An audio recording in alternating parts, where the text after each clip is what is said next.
Jersey crypto here. So we got the news. It's in my last video. I just want to say, like, it from like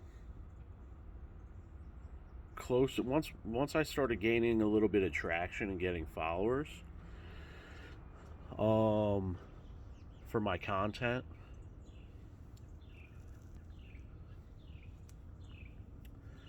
I want to call us like a crew. You know what I mean? Jersey crypto crew. Like, I'm from New Jersey, but I accept anyone from anywhere.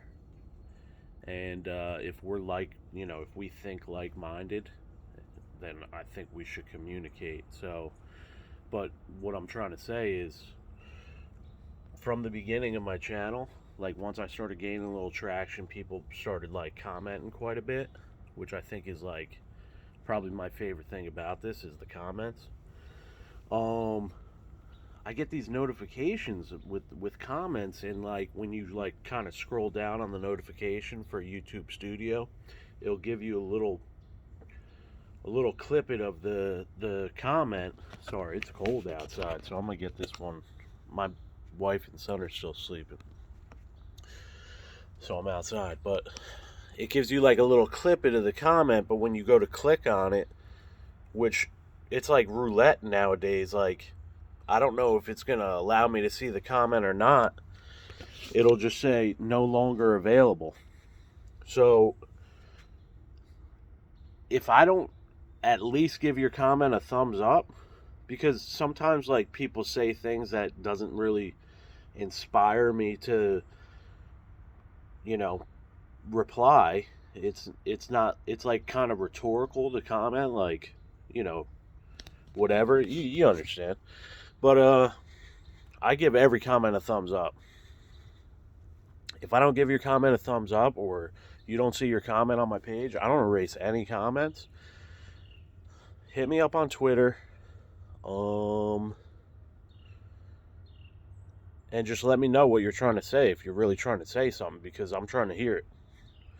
But other than that, that's like the funny thing about Web 2, right? Why don't some things get through? Like, I'm not trying to get all conspiracy or any of that, but like that algorithm's really messing up our communication.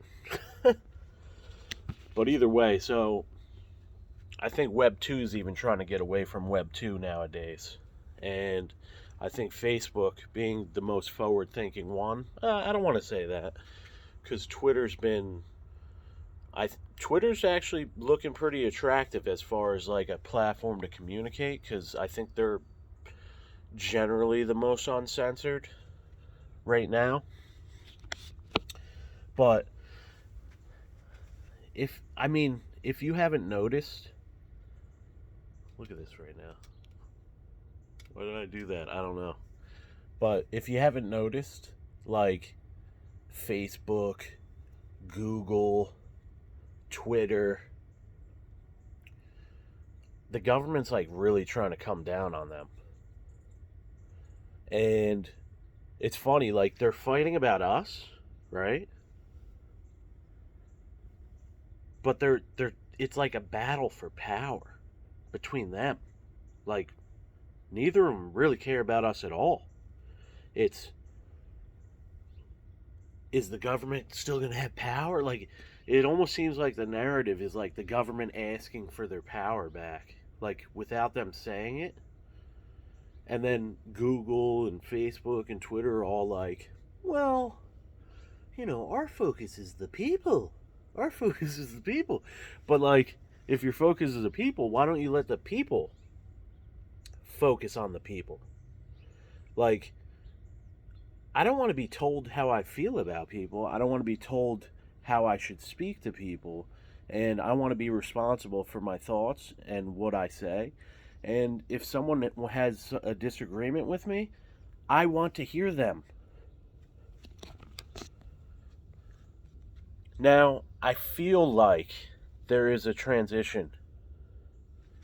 And I think that Google, Facebook, and Twitter and maybe YouTube are going to realize that their platform will be most empowered when they pass off the power and decentralize the platform itself. And then they can still utilize it and like if YouTube will become its own internet on SKYNET. You understand? When the people own YouTube, it is now the internet. When the people own Twitter, Twitter is now the internet. It's not just a platform on the internet. You know what I'm saying? Because when the people own the internet and the people utilize Twitter or YouTube and they own all the content on that, that is the internet. The net is the web. That's what connects people. We get to decide the connections. And the more we realize that, the less we have people battling for power above us, claiming that we're what they're thinking about. God, it's cold out here. Whew. I don't even have shoes on right now. I had to come out here and talk to you guys. But you get what I'm saying? Like, SKYNET is David Vorick's sacrifice for 7 years. That was a little too Donald Trumpy. I don't cut things out, but that was a little ridiculous. Not a fan of politics. But David Vorick has sacrificed his hard work to pass it off to the people. Now, I'm not saying he's not going to, make out because of all this. I'm sure he's putting things into place to help himself and make himself secure for the rest of his life.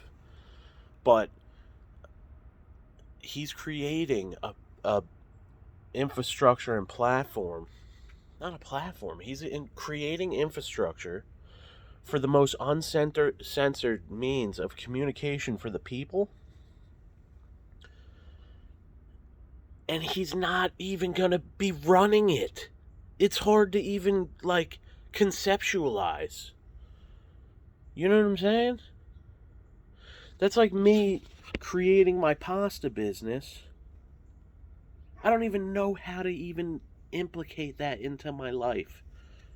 Because a pasta business is probably not the best thing to even compare to it. Because I don't know how you, you want to eat pasta? Here, use our machines. Make your own damn pasta.